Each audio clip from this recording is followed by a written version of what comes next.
There's no better place to be on a beautiful Tuesday afternoon like here on Trends. My name is Nakali Esko Nakali, and you're welcome to Trends. And today, allow me to call it Trends Special. Yeah. Because I'm excited.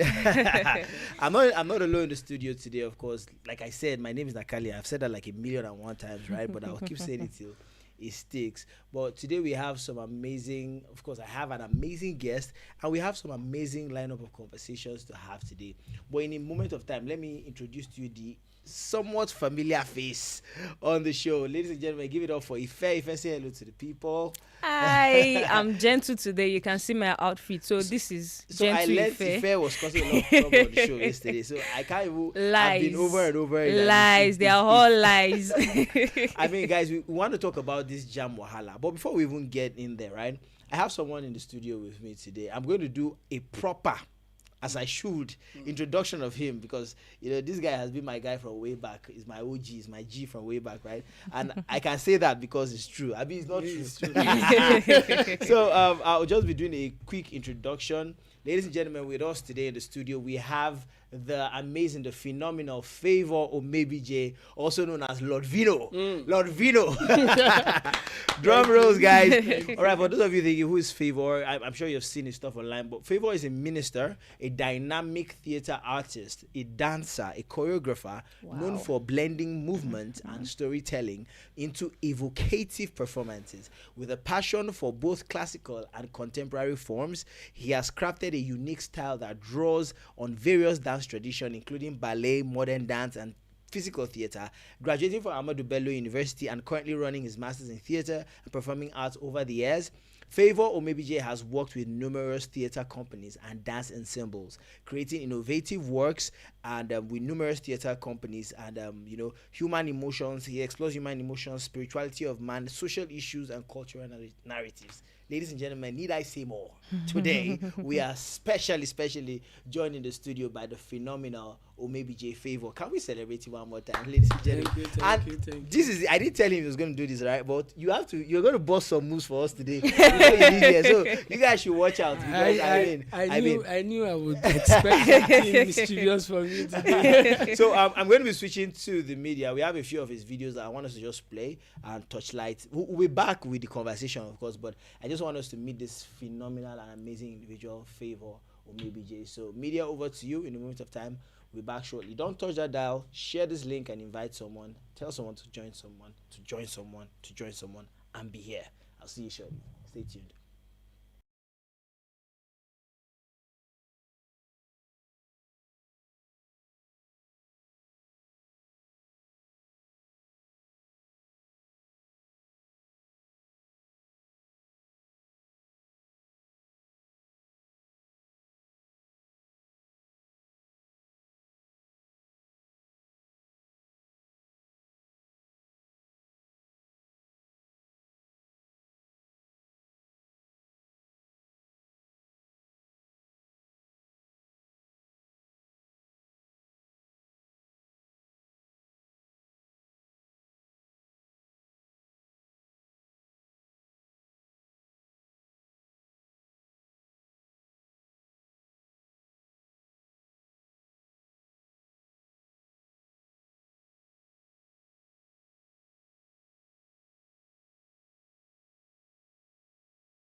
See, there's this dance move I want to replicate. There's this one you're doing.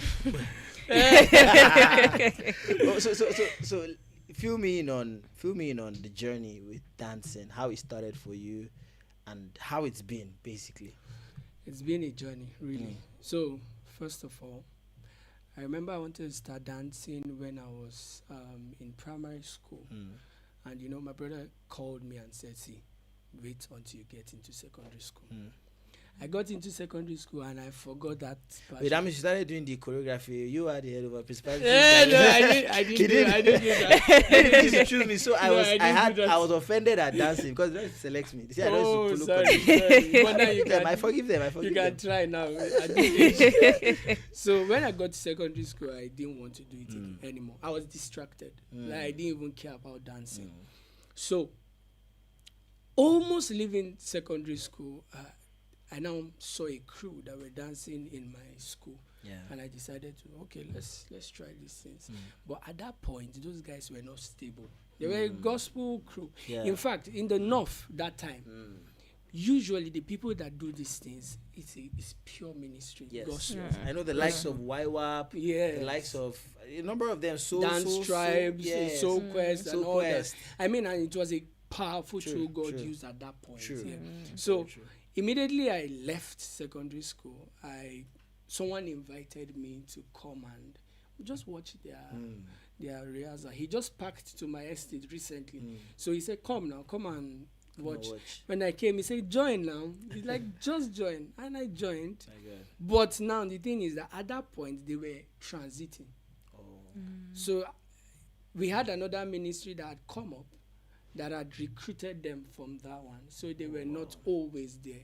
So now I was the only one available. Yes. Literally there. Although for a short period of time they were all together, but for the longer term I was the only one.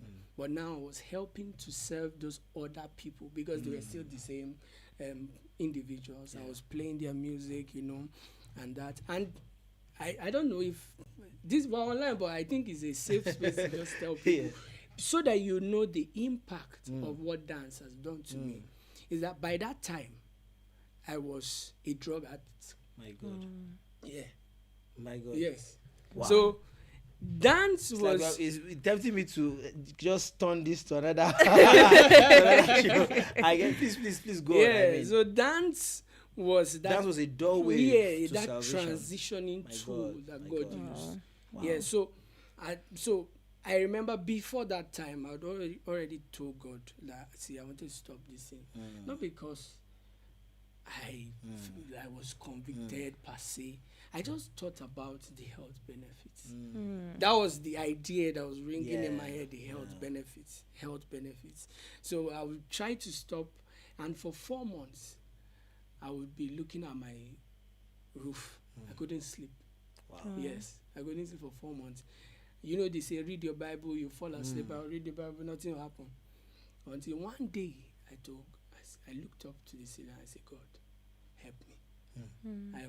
So from that period was when the dance thing came in play. So come and join us, to be part of us, help them play the music, everything. I was just serving until I was later recruited into. So now I was developing the skills. I was now recruited into that dance crew, that dance ministry. And my life took a phenomenal change from learning, because where we were dancing, you don't just come and just wear your shoe and dance. We pray. They'll share the word. They'll share the word. And so God had done something to my heart. He had made me very soft at that point, very, very soft. A hard man, very hard. So I was very soft. I was listening. I was practicing what they were saying. And that was the way God used to catapult my life. And dance has been a journey that has taken me to places, granted me access into doors, rooms, and luckily enough for me was that I pursued a career path in it, which was theater and performing arts.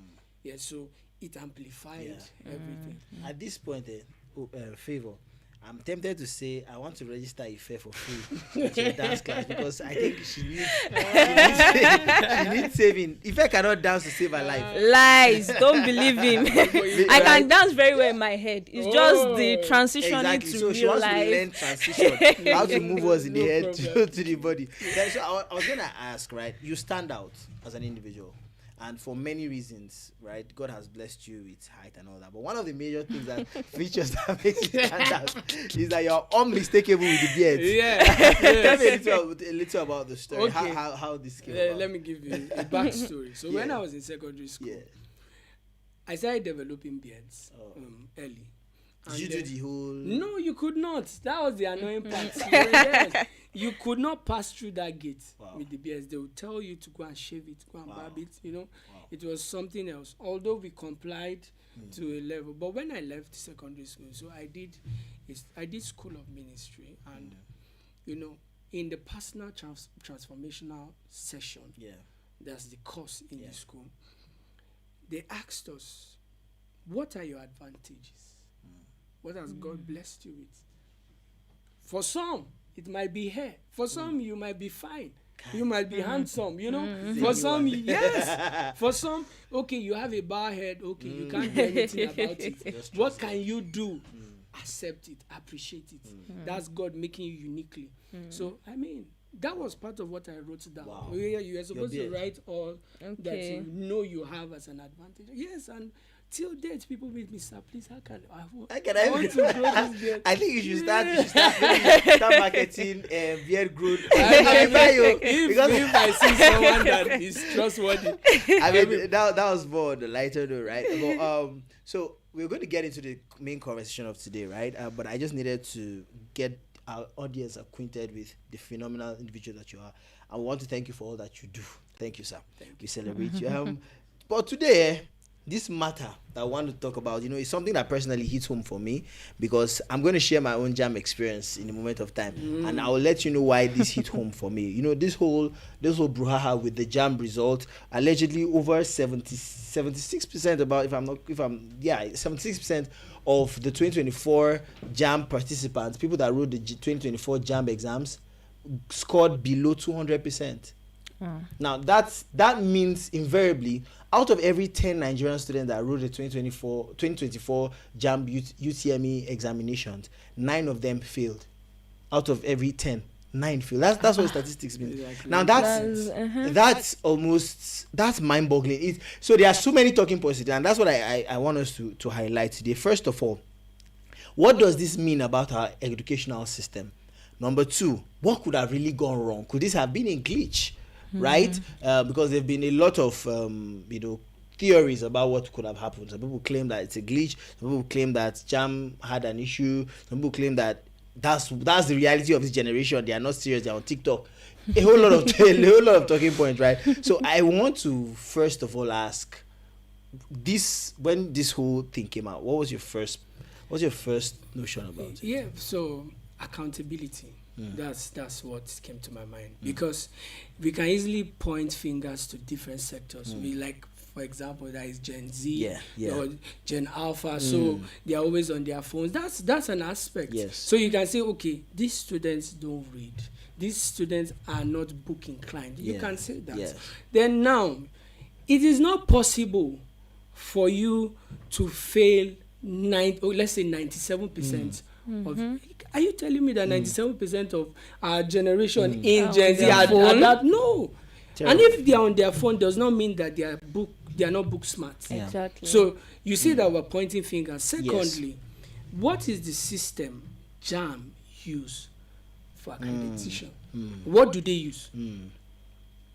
If it's the computer is an inbuilt system, it means that there's a likelihood that there could be a glitch. Yes, because what I'm going to say is that when I wrote JAMB, it used to be handwritten. Yes. And there was this sense of seriousness. I don't know. I'm not talking down on CBT. I wrote CBT too. I did not sleep the night before my JAMB exam because I was like, there's something I was looking forward to. Yes. And that time, if you failed JAMB, you know you failed. Yes. Yeah. They had that level of transparency. Yes. So, but now, that means something is wrong with the system. Because the way they used to mark JAMB is not the same way they mark JAMB now. So it's possible that they had a glitch, and or it's possible that somebody somewhere did not do his work in amongst the JAMB staff. For example, sir, if you are in tertiary institution and you get, maybe you're offering 5 courses, let's say 6 courses, and you get B, C, B, A, and you get an F. The system in the tertiary institution is supposed to probe that result. Because it is not possible for you to have that kind of and fail one subject. So we see that once they see there's a level of either failure or there's an abnormality in a result. That means it should be examined. It should be. So people have been calling out that people have been clamoring, and if I want you to speak to that, right? Like I said, and Favor had mentioned a few very important points. First of all, there's the accusation that this generation is distracted from the main thing, right? Major on the minor, and minor on the major. There's also the possibility of the fact that there was a glitch in the system. But what about this is the result of a deroded educational system? Because that's another perspective. Because in Nigeria, take for example, there's this social media influencer recently that was arrested and all of that, and his mom is a teacher and all that, and he came out. People began to talk against the mom and say, "Oh, you are an influencer helping people, and your mom is a teacher." And a lot of talking points that we don't want to get into, right? But one of the things, I saw a video where he was talking about the decadence that would make someone talk down on a profession as important as a teacher, and making it scornful. That your mom, that's a noble profession in a country that works. Those are the people that should be high earners, right? A doctor, a teacher, those are people that should be high earners because they literally frame society. So I'm saying that goes to show us probably that this could be. So what do you think about the Nigerian educational system as it stands now? And it's been the reason why this is what is happening. I believe that the educational system of Nigeria needs evaluation. It needs to be reevaluated.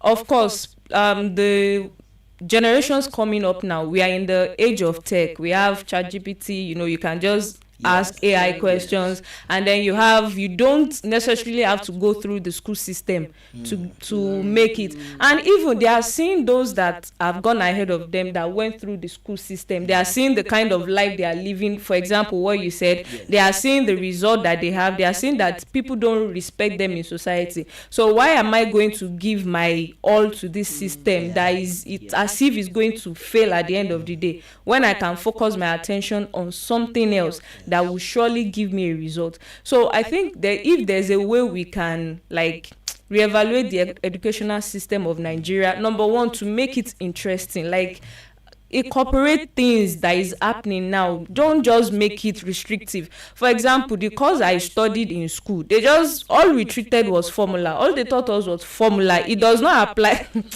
on WhatsApp in our group. Anytime we are joking, we will be like, that man that used to stress us. Since I came out of school, I have never had a reason to use anything he taught me. I had one. I'll just tell you this classified information, but you're hearing it here first, right? I'll tell you the reason why I didn't do science. So in the way my school was structured, right?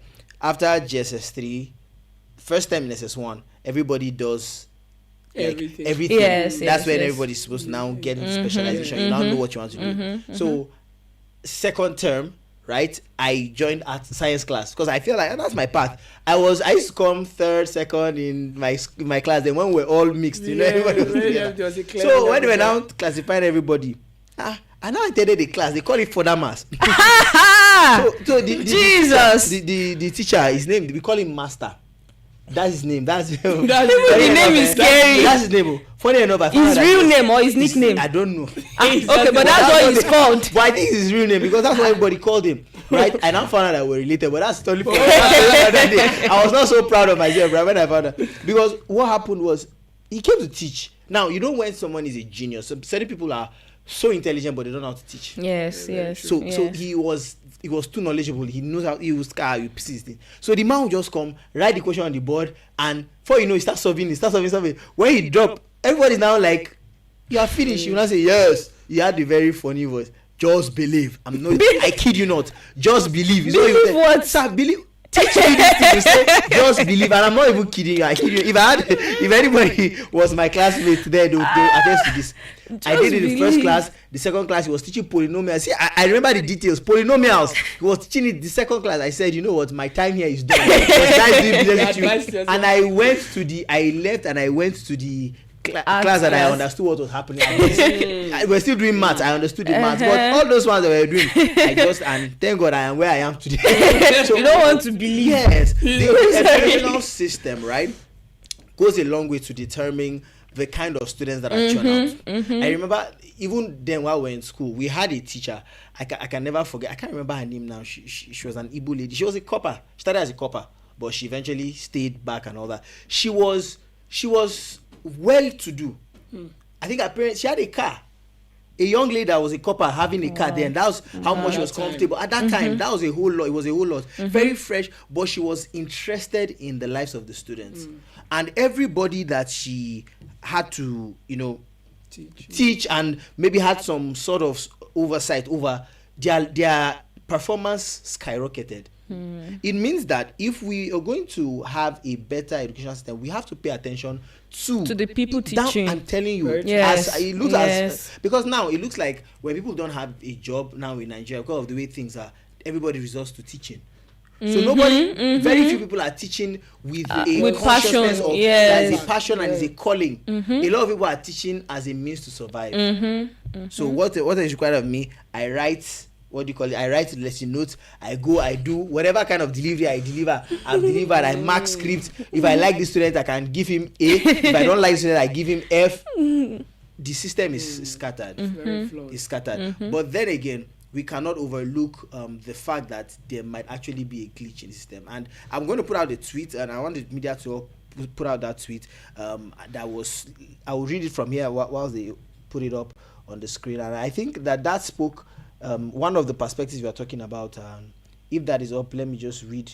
It says, JAMB is messing with these students' destiny. The energy is low nationwide among students. So they can't write WAEC with this level of energy. We need all students' mark sheets released to them, and also exams on the 24th, 25th, 26th, and 28th of April must be thoroughly investigated quickly. 26th April is the worst of them all, with all its incomplete questions and blank questions. So there's an allegation, right, that on the 26th of April, the people that wrote on the 26th, they experienced things like incomplete questions, blank questions. Really? So a lot of it is pointing back to a glitch, right? Like Favor rightly said, when now we work with AI, let me just use AI for lack of a better word, right, and all of that. People might become laid back, feeling that okay, there's a technology that should handle it, and we know that Nigerians I don't have the best record with technology, because what should work easily elsewhere usually doesn't work. I mean, the elections showed us that with the IREV. I don't want to even get into all of that, right? So now it's the same issue that we are seeing with this same thing. Look how he said 11,467 complaints have been filed already. Students may have to rewrite JAMB at JAMB's own expense. JAMB may have to publicly apologize to all these Nigerian students, because if this is the case, it means that every single system in Nigeria is questionable. Because we finished INEC, we are still recovering from what INEC did to us. Now we are looking at JAMB and look at what it's doing, and look at the psychological effect he has on those children. It's not even just the children. I mean, the whole society. Even because now you see people can start blaming this generation to say that they are not smart, they are not intelligent, and then JAMB can hide under that thing. To ignore the fact that they had a flawed system. So that's why I like this tweet. They must be accountable. In fact, if not for anything, for transparency's sake, they should release those marking schemes. If there's no glitch, they should show us. How do you mark this? How do you get these For a long results? time, Do you know when this stuff, when we used to write, not CBT now, I think I have a vague Normal memory. Yes, when we used to write handwritten, JAMB. there was a system they used to mark. Should I tell you?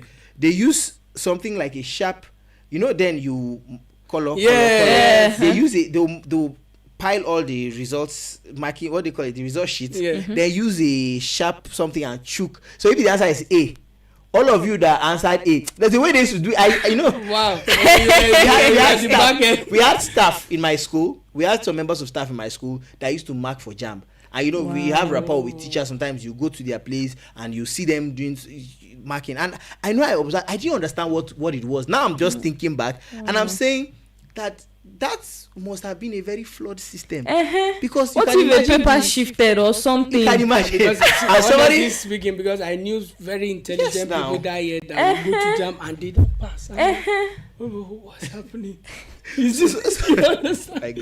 My God. Before we go on, right? I want to talk about a little something very nice, and you like this, and I want if I talk on that, the giveaways, right? Okay. So, we have something very special for you guys. You guys are amazing to us, and we love you so dearly. So if over to you, tell them about the giveaway. All right. So I think we hinted about this last week, and that is that we are giving a special gift to our loyal viewers. So what we are going to do is that we are going to be asking a couple of questions, and then the thing is you have to wait till the end of the show to hear the question. So the number that you will answer will pop up on the screen, or it will be in the description, either of the two. So at the end of the month, we'll announce the winner with a very in fact, that gift is entering my eyes. So I was going to ask if I can apply, because I'm a viewer also. Maybe we should band together. I mean, and guys, you really, really don't want to miss it. And this is the point where I would say invite someone to invite someone. It could just be their lucky day. They could just be that lucky winner. And this is our way of giving back to saying we love you. Thank you for always joining us whenever we are having spreading the word, for doing the amazing stuff you're doing. All right, so at this point, guys, I want you to share your JAMB experience. You know that year we used to say jam me. Bro, it was not funny. No, let me not start. I'll not start because let me ask if I start with your JAMB experience. I don't have any JAMB How many story. times did you write JAMB? No, don't ask now. Let's assume I don't have any story. But actually, I wrote JAMB 5 times. 5 times. I don't understand. I don't understand what happened. But actually, the first one, I wrote it 5 times. I got past the pass mark for the first one. I think I had 2. Then it was 180 or something. I had 220, but there was no admission. And JAMB, you have to write it every year. So that's what happened to me. And the sad thing about it, and this is why I feel for those people, is if you have to repeat something over and over, I really understand it. It does something to your psychology. You start feeling exactly. You start feeling as if, am I really not that intelligent? Because I remember when we were finishing secondary school, then my mouth was all over the place. Like I'm gaining admission the very next year. I'm going to be first year, second year, third year. No. It was becoming a lot. Like it started feeling like, do I really have what it takes and all of that? So I really feel what they are feeling. So that's my JAMB experience. I wrote it 5 times. You summarized the 5 in one in 1 word. I will poke further. Favor, would you like to share with us? Yes, my JAMB story was it was an amazing one. I wrote it once. Yes, wow. But there was a reason I wrote it once. I'd seen people suffer ahead of me. I'm not kidding. I'm not kidding. Like I saw one of my brothers had to write JAMB. Wow. In fact, not just JAMB. I think there was a particular course in WAEC that so it was not even JAMB. He was passing JAMB, but that particular course in WAEC made him to keep writing JAMB. And I saw. And I told myself, no, let me just learn from days I've gone ahead. And actually, I wrote it just once. Wow. And that was it. Once. I didn't have to struggle to write JAMB again because I'd settled down, watched, okay, these were the criteria for you to write JAMB. I have to read, backdate 3 classes down to where you are. did it diligently. I mean, before I go anywhere, I'll sit down. Before I step out, I must make sure I had read. Wrote once and wow. Yeah. So at this point, I have to share, even though I didn't want to, but let me share my JAMB experience. I actually wrote JAMB twice. I passed the first time. I scored, I think, 256 or so, but I scored very well. I was too confident that I was going to get admission. But you know, Nigeria, like they say, Nigeria happened to me, right? So I was applying to Ahmadu Bello University. So you finish what Ahmadu. So I have a beef with I have a serious beef with ABU Zaria because I wanted to study law. Wow. So I applied for law the first year. I scored 256. That's well over the cutoff, but I think law was about 230 at the time. It was high. Yes, it was 220, 230 at the time. But I passed it well, and I felt like on merit I deserved it. I wrote post UTME, I passed, right? Wow. And then ABU happened to me. They didn't give me admission. You know, the second year I came again. I scored a bit less. I can't remember exactly how much, but I scored less than the first time. But it was still way above 200, right? And I applied ABU again, law again, and they didn't give me. So that second year, what happened was, it occurred to my dad that the deputy VC of ABU Zaria was his friend. After I've written first JAMB. So he said, let's go see this man and explain. Because it's not like, I'm not passing. If I'm not passing, you say I'm in. But I'm passing. On what criteria, on what basis am I not being given admission? Because I'm passing my post UTME, I'm passing everything. I have my WAEC is cleared. So we went, right, and we met with the man. And that was the day I knew that, you see, this thing called the Nigerian educational system, you need God. You need God. I need man. I'm telling you, because it's God crazy. And man. I very know important. That, very I know that there are people that, you know, just got it on the base, merit and all that. But see, merit is not a very familiar reality in Nigeria. Yes. Merit is not very familiar. Because when we went and met the man said something that was very, very shocking.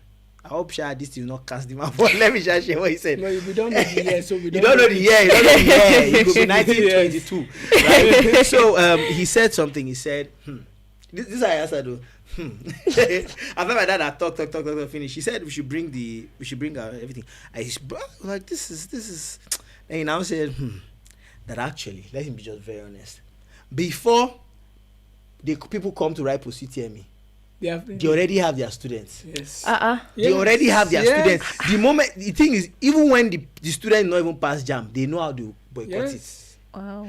And I looked at it. Sorry to say this, but when I looked at it and I looked through the list of people, because you know they used to publish lists. AB used to publish lists. I went and I looked through. There was a lady in my vicinity, my environment, right in Kaduna. Then she scored maybe 206 or 209. So she didn't even reach. She didn't reach the cutoff. I surpassed her. We wrote post UTME together. I knew because I was eyeing in the area at that time. But I ended at eyeing. It ended at eyeing, right? So I just felt like, okay, this would be nice. Two of us were going to law. In fact, I had bought white shirt too with black trousers. My friend. But that's sticking to the list, and I saw her name. She's a Muslim, by the way, right? She was Muslim. I didn't see my name there. That's me putting it mildly. 70 to 80% of the people that got admissions were Muslims. Because it's Ahmadu Bello University. They give preference. They give it's a major thing. So then I know then. So maybe if your dad was his staff or so, they would have given you a slot. Okay. So usually it was getting into the institution that was the problem for majority of people. And in fact, there are certain courses that you have to rake heaven and earth as a Christian to get in. Medicine, law, engineering, those three courses, because they are core courses, so they don't just give it so anyhow. A lot of people that wanted to study medicine ended up studying geography. Because there's a level of number, they can't exceed that number in medicine. Oh my God. So for them to fit for them to fit that number, they have to divert certain people. So it was not like they were not giving me law. They were offering me international relations. I say law. This international relations sounds more sophisticated, but give me my law. It's not I want to study. But they were saying international relations, right? So the man now told me something. He said I should go and write on that JAMB. That would be the third JAMB. I should go and write on that JAMB. Once my JAMB results out, my dad and myself should come see him. He's going to give us a slot. as we were on the road to Kaduna from Zaria, I told my dad that if I write on that JAMB, my legs, I'm not going to JAMB site again. So I was part of generation. I was the last generation of paper JAMB. Yeah. I was the first generation of CBT. I experienced both worlds.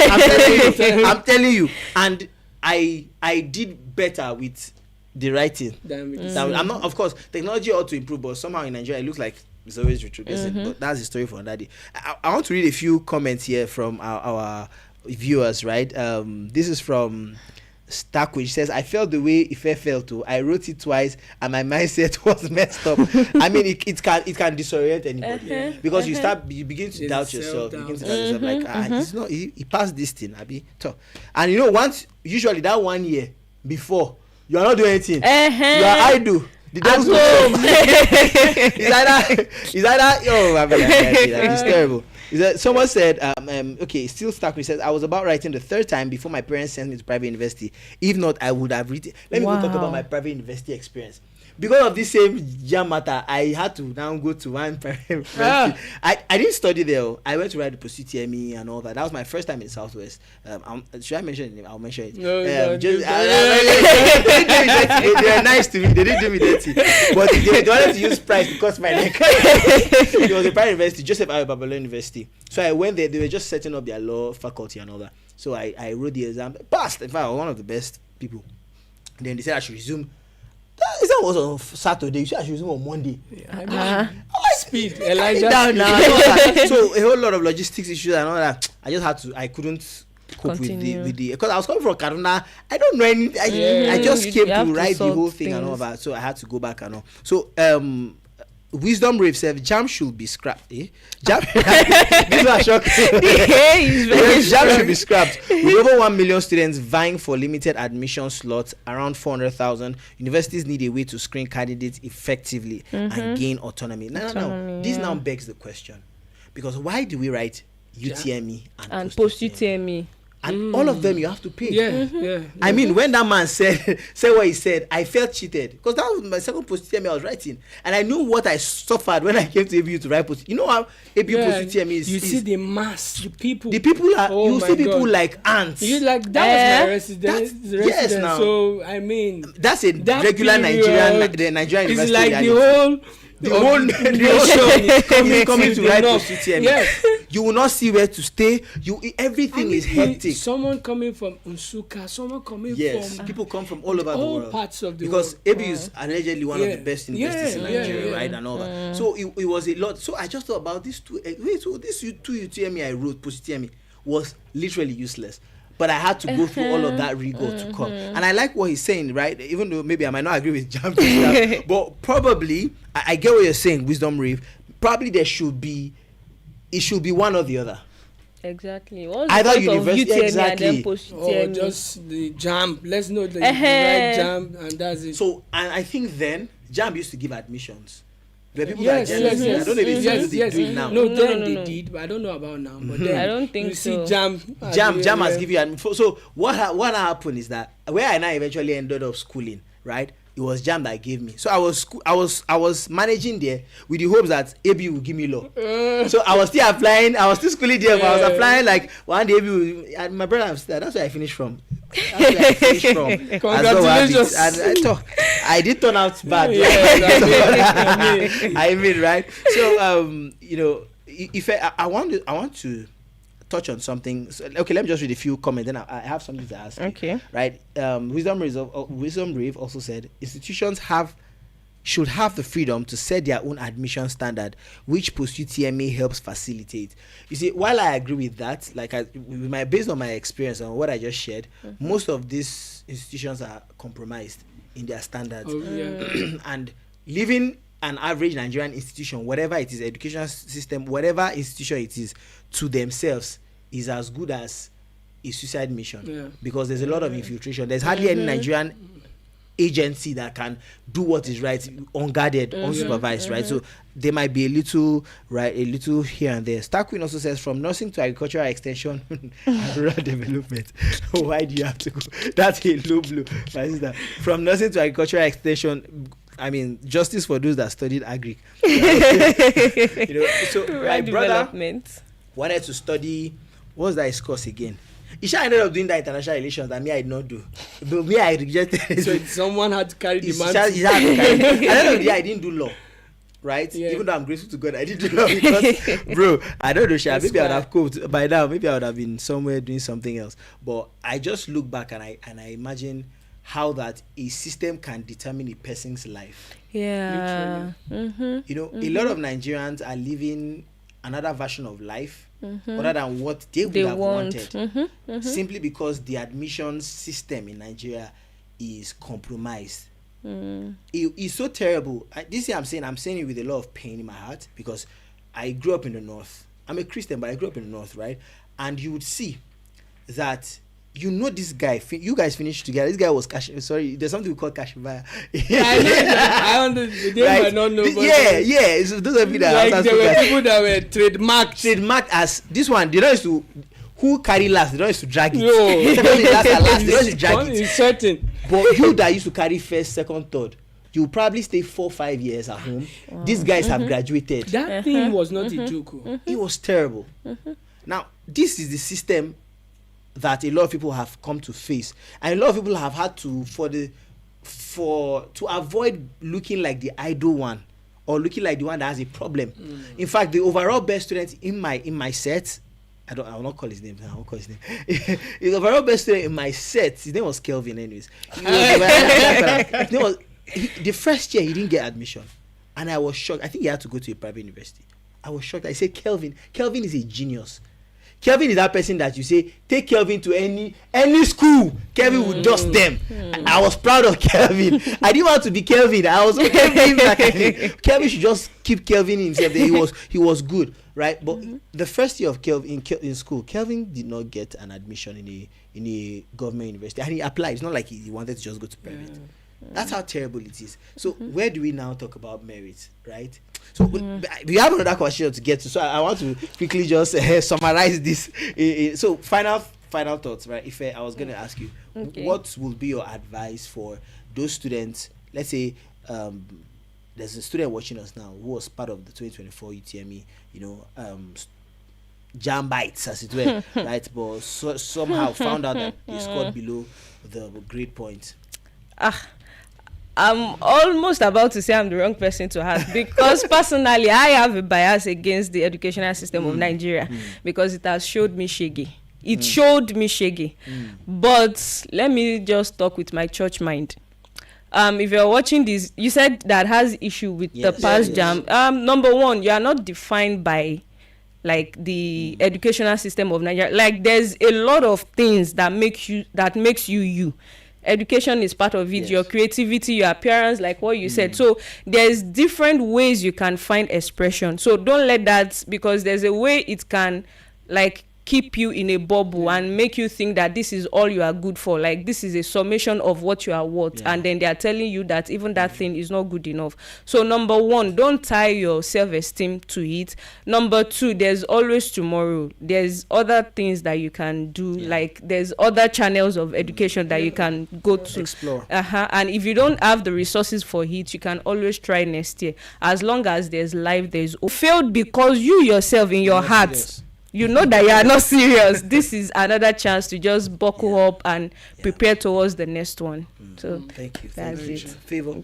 Final thoughts on this. You know, while she was speaking, I just remembered one of the people I knew while growing up that wrote JAMB, I think about 10 times. Wow. And that guy was my maths lesson teacher. For real? And I improved the maths. Wow. I'm not even joking. And he wrote it 10 times. I'm telling you. He didn't pass? He didn't pass.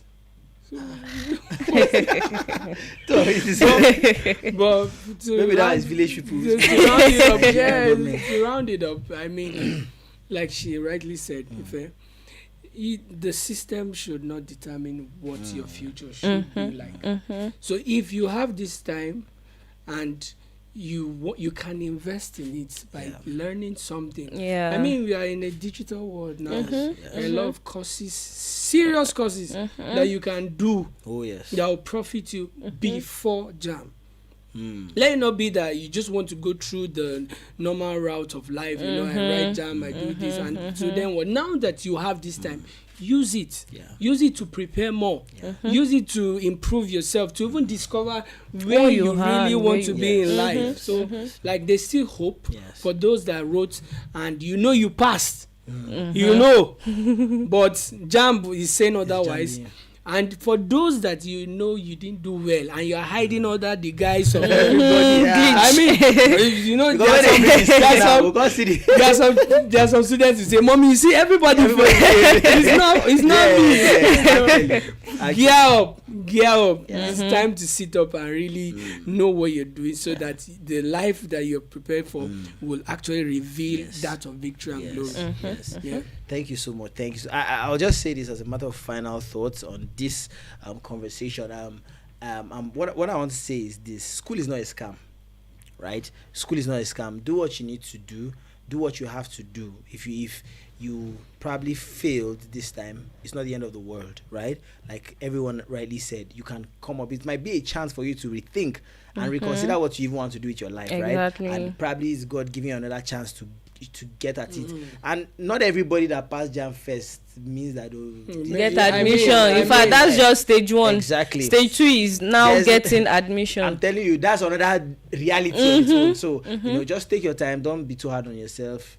If you actually even fail because you were not serious, now is the time to get serious, right? Do what is right, and it can only get better. At this point, I'll just read one more comment, or maybe